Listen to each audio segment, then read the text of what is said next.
So, we have some snow on the ground. It's April, what is it? April 19th. April 19th. It's officially been spring for a while. Right. Hasn't it? I think so. I'm not sure. I'm confused. Just like April, I'm confused. Have you grilled anything yet? I haven't. We actually, our grill caught on fire at the end of the fall. And how does a grill catch on fire? I have no idea, but it's made out of not flammable things. I know, but it was pretty flamed up. So we're in a hiatus on grilling until we get a new one. So I'm trying to convince Brad that we need a smoker and grill. Oh, you should get a green egg thing or something. Well, he was looking at some red eggs. So yeah, same idea. I'm sure it's all the same, and it grills and. Okay. I think those are cool. I'd like to have one of those too. Okay. Someday. Well, Father's Day is coming, sort of. They're not cheap. Yeah. And if you drop them, they crack like an egg too, by the way. Really? They're ceramic. Well, hopefully I'm not picking it up. No. That'd be hot. I couldn't even lift it, I don't think. True. I'm in my 40s now. True. I mean, I could, but you probably couldn't. No. I'm a squatty body, though. I'm stronger than I look. Yeah, me too. Maybe we should just lift stuff. That could be the show. I think so. I don't want to embarrass you, though. Well, welcome, everybody. This is a Heartache Connoisseur podcast. Janice is, I don't know, are you even a guest anymore? I think I'm still a guest. You're not an Ed McMahon character? I don't know. I feel like everyone's wondering why I keep showing up on this thing. It's because I'm out of ideas. Oh. That's not true. All you got to do is give me a mic and a little free time and I can fill the air. Believe me, I can just flap my yap till the cows come home. But I do like the conversational style of things. I think that, building off somebody else's take on something is a helpful way to, because this is philosophizing. That's what we're doing to some degree. We're trying to solidify our own take on things and grow and learn from one another. This is the great conversation. Right. That's what this is. Right. It's really not different than what humans have been doing it's just that there's been a lot of people do it way better than us and then write it down. And so, we're just lowly flyover people out here. Exactly. Talking about, I don't know, how to find joy, essentially. So that's, here's the question. Janice, what do you do when your dreams aren't coming true? Such a good question. Yeah. I don't know, Marty. I think I just keep finding so many people out there. I'm a professional coach, and so people work with me when they're trying to hit goals and make something come to life that they want in their life. And so majority, it all stems around dreams, dreams and hopes that they have for their life, that there's a gap between where they are and then achieving it. Mm-hmm. And I think that so many people, they think they have what the dream is, and then they set a path to go towards making that dream come true. And it's not a linear path. So it's this pretty messy, confusing, like I think I know what I'm doing, but I don't quite know, especially when you feel like you're being called to start something new. You're not just plugging into something that exists. Mm-hmm. And so I think that one of the lessons and things that I consistently see is what we think we're going towards isn't actually what we're going toward. I mean, like we're going towards it, but it might not look the same. You got to pivot. It's going to morph. There's so many things you have to learn through that journey towards it, and in the end you don't even a lot of times actually want the thing that you thought you were going towards, because you learn more about yourself because you went on the journey of trying to make your dreams come true. Right. You hit on a few conundrums there that I think are common. I certainly related to what you were saying with regard to medicine, but a good portion of what I do is I sit down and talk to people who are on a path that they've set out. Maybe they've chosen it frequently in their 20s or even in their teens, and they've been on the way on this journey.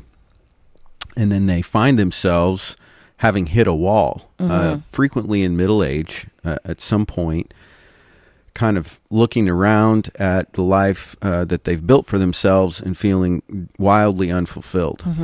And there's a few things. One is that, like in my case, I had to choose what I was going to do at a relatively young age without knowing myself very well. And I don't know, even in my teens. I guess I was 18, 19 years old when I decided to study pre-med, and then you go to medical school, and before you know it, you're $250,000 in debt, and the only possible way to pay that back in any reasonable amount of time is to go ahead and get the medical degree, whether you like it or not.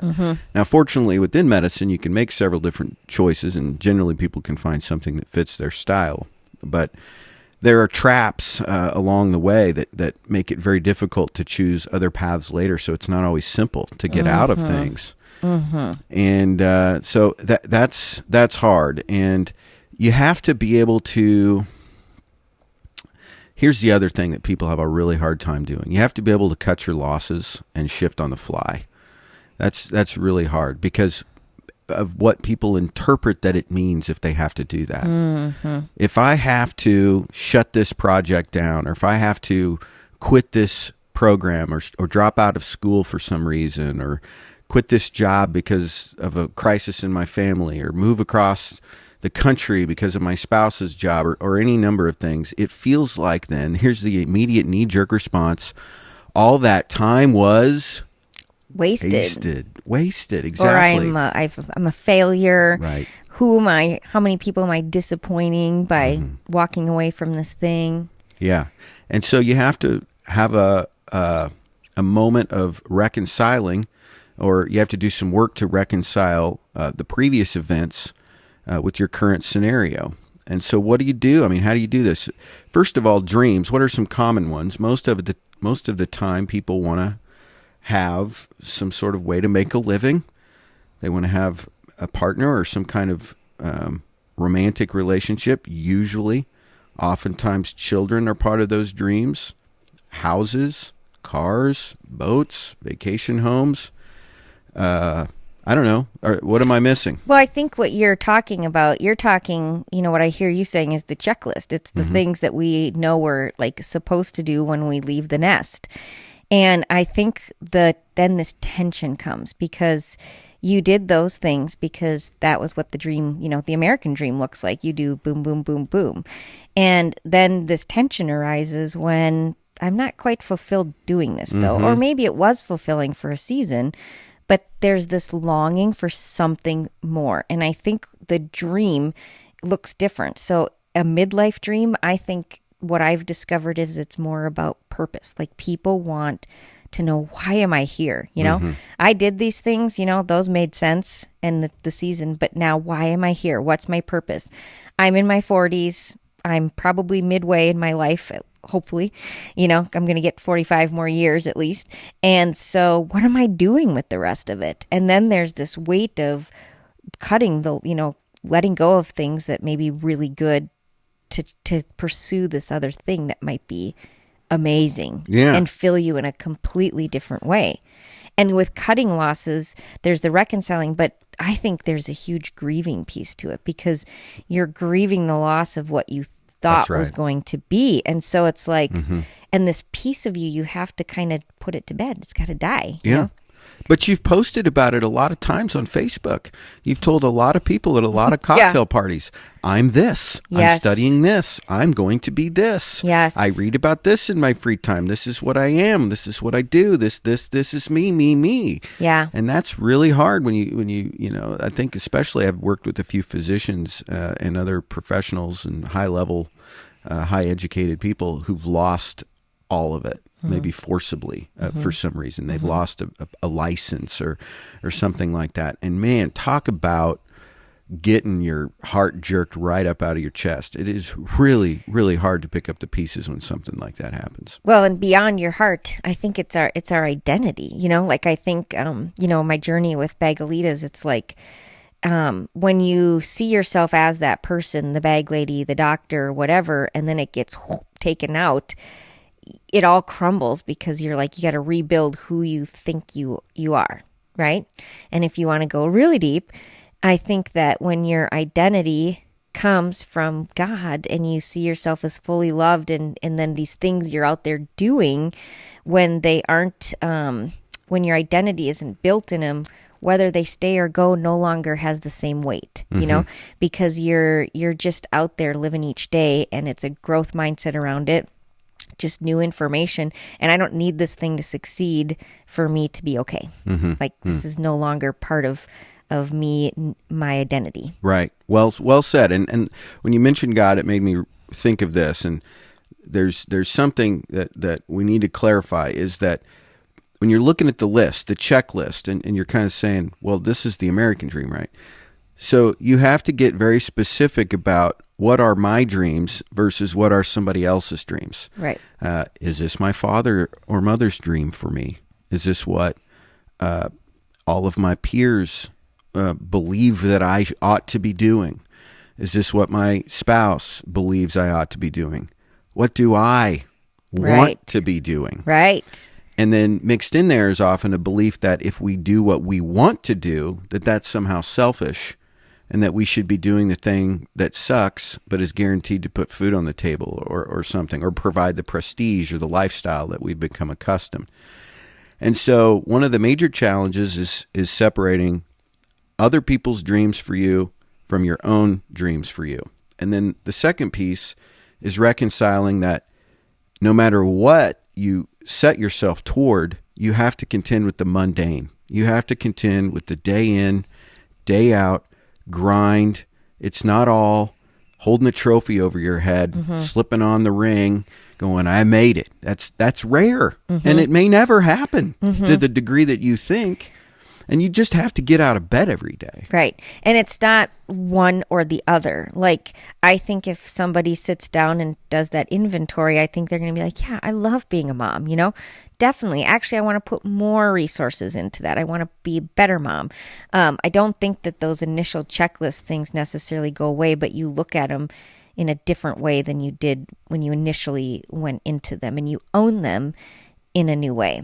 And so this purpose, these things that fill us up, I think it's all part of it. The mundane's in there, the responsibilities of having a family and stuff are in there, and the dream gets woven in there. It's like it's not one or the other. It's a whole basket of things. They morph together. They do. The dream, then, in my view, at least my experience, has been very much not what do you want to do, but how do you want to feel? Right. And so, yes, I wanted to be a doctor. Yes, I wanted to graduate. Yes, I wanted to start my practice and build a practice and et cetera, et cetera. But now that I've done all that, I'm still a relatively young man. And hopefully, like you said, I've got a few years. I mean, they're going to be just, 3D printing pancreases for us out of stem cells one of these days, and we're all going to live. And I don't think God's going to let that happen.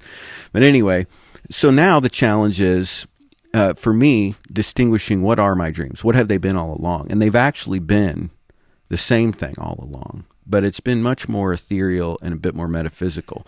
And I think it's better to understand dreams in those terms if you can kind of get there later. And so it's things like, I want to feel like my work matters. I want to feel satisfied at the end of the day with how I have spent my time. I want to know that I'm contributing to the good of someone else. I want to have an awareness that my contribution to society is not only making the world a better place, but providing for my family and the ones that I love. Those are the things. Those are my dreams. And I think what people will find is those dreams are attached to giving. Like it's a service thing that you're contributing, and it's your legacy. It's the things that you're leaving in this world. And I love what you said about, the dream isn't what you do, it's about the feeling. And so it's such a good gauge to just kind of set down the what is it going to look like and follow the trail of how did that make me feel. And so instead of worrying about the outcome and what it's going to look like at the end, just start going down the path. And so, let's say you want to start something, and so you start talking to people and you do one of the things that you were going to do. So let's say I make a handbag, and then, gosh, I really loved making the handbag, so it's a clue. That filled me up. I like doing it. What did I like doing about it? Or let's say I made a handbag and I was like, I don't actually like making them for other people. Like, it's all new information. And so if you're using how you feel as a rudder, I think you'll arrive at your dream, and you don't even have to worry about what it's going to look like. Yeah, that's your best navigational tool. Yeah, I've noticed this in woodworking. So a lot of times I'm thinking, well, I don't want to put in any work for anybody else. I just want to build crap for my house. Well, I got involved in this project making some cabinetry for a friend of mine who's opening up her own salon. And so I'm putting in a lot of hours on this. And it looks amazing. Well, thank you. But I like it. And I'm not going to have it in my home. Right. I do know, though, that it's going to be used. Yep. It's going to be used well for this person to practice their craft and help people feel better about their own hair and like themselves better in the mirror and feel good about them. I mean, that helps. I mean, and so I think that if you take on that perspective, anything can become meaningful, even being a janitor. I mean, if you're the janitor of the children's wing, of the cancer wing of the children's hospital, yeah, it sort of matters if the floors are clean. For real. Like it does. Right. And that's okay if you like it. Yep. It's okay if you like running a mop, scrubbing a toilet. It's all contributing to the whole. Exactly. Everybody has pieces that they're doing that make the whole thing work. And I can tell you right now, as the leader of an organization, as the boss of a thing, my God, I don't know who would choose that. Like, that's not fun all the time by any stretch of the imagination. You know, I may go out to some cocktail party and somebody might say, oh, you own Meadowlark Psychiatrics. And I'm like, yeah, that reminds me of all the hard conversations I have to have tomorrow. You know, it's not all it's cracked up to be. Right. And you do make a certain amount of money and then you write a huge check of that over to the government and your kids need this and that and you got to buy gas and food and mortgage and it's all gone. It's all gone too. Right. And so what are we doing all this for? What are we doing it all for? And it's a feeling. It's a feeling. It is a feeling. And like I would encourage, you know, when you're in something and you don't enjoy doing it, you know, look for other resources then because there's other people that love doing some of the things that you don't enjoy doing. I'm horrible. I have an art degree. So finances is just my Achilles tendon. Achilles heel. Oh my gosh, that's hilarious. Well, they're both correct. It's kind of yeah. I just merged. You know, this is just what I do. So anyway, I can't stand finances. Like it's I loathe it. You know, like it's not something. And so you know, to be able to have somebody that was the first thing I hired when I did Bagalitas because it's like I'm not good at it and I didn't want to do it. And we have the choice to create lives we love. We do have the choice. And so when we sit in things that we're miserable in, like make some choices, make some new choices and bring in some resources and things into that. Right. So I think tips, sort of some closing tips for how you can fine tune your dreams and begin more of a detailed exploration of what it is that you want to do. Any thoughts about other ways that you can kind of find out your dreams or get on track? One of the exercises I like to have people do is to kind of make a timeline and to look back and when did you feel the most alive? Like when was your heart just singing? And then what were you doing in that moment? And trying to put as many words around it as you can into that. I think that's a fantastic exercise to go through. And I think also ask other people, you know, I mean, we don't see ourselves necessarily in the same light that other people see us in because I think we have a harsh critic in our head and we see more of the negative things about ourselves than the positive. And so do a 360, you know, have a couple questions that you ask other people and say, what do you think my gifts are? Where do you think I add value to this world? And my gosh, just that process alone will bless you so much because it's such a great feeling to get those words of affirmation and to really understand how other people see you because I think we don't give ourselves enough credit. Yes, feedback from people that know us well. And that may feel awkward, but I used to go to this church where people would do this and they'd invite 2 or 3 of their very closest friends together and with forethought and have those people reflect for them on what they saw in them. And they would assimilate that information and use that to help them make life decisions. Yep. And I thought that was an amazing idea. The other point I wanted to make is you may find that you're actually already living your dreams. And that the reason you've been unaware of it is because of your own crappy attitude. If you believe, I happen to, that you were knit together with purpose, that there was a maker Absolutely. that made you, that knows you better than you know yourself. And put the most amazing ingredients in you. Like, do Right. not miss that you have the most special ingredients in you, God-given gifts that you're here to unleash into this world. I believe that. Me too. I have experienced it. Me I have too. a deep sense of that being aware for me. I cannot run a test in a lab to prove that, but I know that that is the way it feels in my heart of hearts, is that there is this entity that knows me and has put me together and has given me a set of dreams.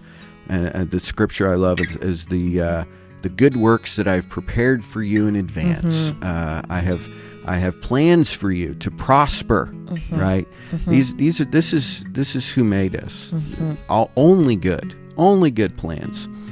And so I think just simply asking, spending some time meditating, praying, journaling, just really trying to dig deep on what it is that you want, what your life ought to be about for you. What's your mission statement, and sort of begin to get detailed and specific about your day-to-day activities, and be intentional with those, and that will reveal a lot of things. A lot of times, if you do take a look around and you get grateful and you find some gratitude for the situation you find yourself in, you may very well realize that your dreams are coming true right before your eyes. Right. And one other thing, what was really beneficial for me, and I use this again with clients, is there's tons of great assessments online that are free. And so there's like 16personalities.com, I think is one. Yeah. The spiritual gifts assessment, which is another great one. And I think it's an exciting journey, kind of an adventure, when you put together all these unique things, strengths finders, all of those different things. Oh, yeah. And you really can sit there and say, gosh, I am uniquely made. And you kind of look at it on paper. And then when you can see that, like I have this threads worksheet, and you put them all in all these slots, and then you kind of look at it. And so when you're doing something and it doesn't feel fulfilling, pretty sure you can pull up this and say, that's because this value of freedom is not being met. Right. Because of how I'm wired. Right. And so you can easily go, okay, I can discard that. I can let it go. It's a good thing, but it doesn't fit with how I made. Yeah. And I'm okay with letting it go. That might confuse my mother, but that's okay. I'm Right. going to let this go. Right. Yeah. Right. Yeah, that's very good. And the other one you didn't mention, which I found helpful too, is the Enneagram. Oh, yes. For many people, that's Yes. been helpful. I'd like the audience to know that I'm an Enneagram 5 Ooh. with a 4-wing. I can't remember what mine is. I'll have to go look. I haven't been as familiar with that one. Yeah, I'm a 5 with a 4-wing, and then my Myers-Briggs is INFJ. What are you, Janice? No surprise, I'm an ENFJ. Oh, really? Which is why I think we have so much fun. Perhaps there's something in common with the NFJ qualities we both possess. Right. Oh, well, that ought to wrap us up, Janice. Hey, thanks again. Great conversation. And if you'd like to follow us on social media, we have Instagram. The Heartache Connoisseur has Twitter. It has a Facebook page. We have a website. You can subscribe on YouTube. You can subscribe on SoundCloud or any podcast app. I always recommend listening on podcast apps because you can kick up the speed and you can get through a lot of this crap quick if you want to. Right. I like that.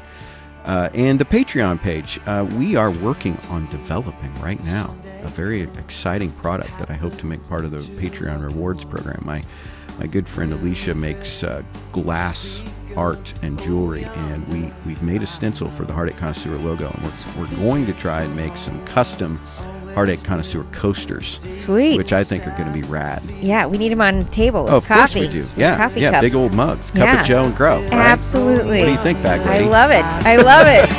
All right. Hey, thanks for listening, everybody.